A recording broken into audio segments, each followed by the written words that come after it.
My name's Dave Bergen. I'm running for Southwell Town Trustee.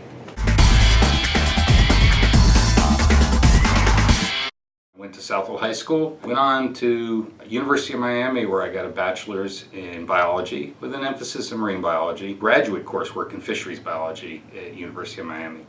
Went on to Texas A&M, got a master's degree there that included, again, graduate work in aquaculture. Since then, I've worked for over 30 years in higher education. I'm currently College Associate Dean of Suffolk County Community College. Over the years, obviously maintained a passion for the bays, the waterways of Long Island. I have been a lifelong boater on the east end of Long Island, sailing and powerboats, and currently Commodore of the Convict Bay Sailing Association. So I'm very interested in the waterways. And I've been 10 years now as a trustee. Well, professionally as a trustee, it's again 10 years of experience. And yes, trustees work with permitting, but also they work on projects, and my projects have been related to water quality over the year. And some of the things I'm most proud of as a trustee, one is the pump out boat program. I wrote the grants that resulted in assisting the town in purchasing 2 pump out boats. And what's great about these is not just the fact that it's pumping effluent, out of boats and offloading it in an environmentally friendly way rather than dumping it straight into the waterways, which is obviously critical. But also I've done this in a method that saves taxpayers money. I've also established public-private partnerships with marinas, so a lot of the operational expenses for the boats have been paid for. For example, we have not had to pay for dockage in 9 years. We haven't paid for shrink wrapping. We haven't been paid for the winterization of the engines. The Mattatuck boat, the bottom paving is taken care of. The winter storage is all taken care of. All these add up over 9 years to a great deal of money. To put an amount on how successful these programs have been, this last year, just this last season, we pumped just shy of 5,000 gallons of effluent from the boat in Mattatuck Inlet. Educational background, which I've already explained. Experience. And the experience is not something you can just pick up by reading a book, or going or attending conferences or participating in webinars. Those are extremely valuable, but it's the hands-on experience that you get from 10 years as a trustee. Also, the relationships that I've built at the local, county, federal, and state level to get permits through the system.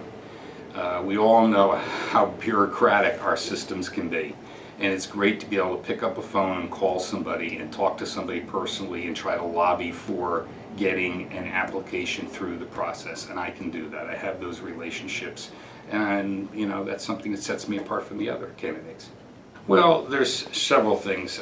Obviously, the water temperatures are rising, and as water temperatures rise, we have challenges with some of the aquatic plants. We also have challenges with the loss of marshlands. I just participated in a webinar recently that the Peconic Estuary hosted, and it talked about the loss of marshlands on all of Long Island. They had done a study over a 30-year period from the mid-70s to about 2005. The good news for us out here are our marshes are in much better shape than the marshes out west. The bad news is we're losing marshland. We're losing high marshland. And the reasons we're losing it, number one, Phragmite invasion, and also herbivores, boat wake, and also issues regarding coastal resiliency. In other words, the erosion that's caused by high waves in storms. These are all resulting in loss of high marshlands. And this is something that's very important because these marshlands, as we all know, they are the buffers to the bays. They are what are there that act as seines. They filter the particles, sediment, compounds, chemicals, whatever you want to say, from reaching the water. And as we lose these high marshlands, it's more and more substances are getting into the bays. We've got to do some of these things we can't do much about, some we can, for example, Phragmites. So these are just some things that we can do.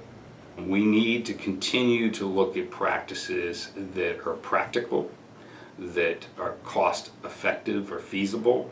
and that will be as environmentally friendly as possible to help both reestablish lost vegetation in this area as well as protect the shorelines.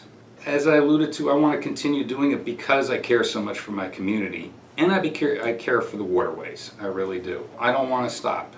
As long as the energy is there, the drive is still there, and it is within me to continue to do things that benefit the waterways, I'm going to do this. The primary responsibility is permitting, and we spend a tremendous amount of time on permitting.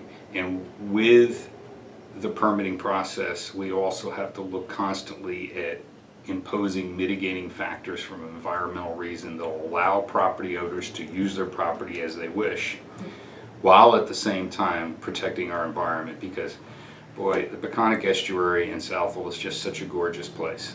You go out on a boat or you go out on a kayak at this time of year when all the marshes are turning golden brown, and it's absolutely spectacular.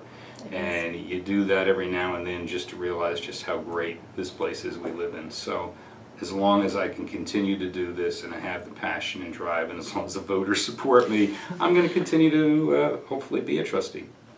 I would hope they would choose me because of my experience, because of my knowledge, because of my relationships that I've built, because I've been able to get the job done over the years, because I've helped many property owners in projects they wanted to get done, whether it's building a house, building a dock, building a revetment, or whatever it might be.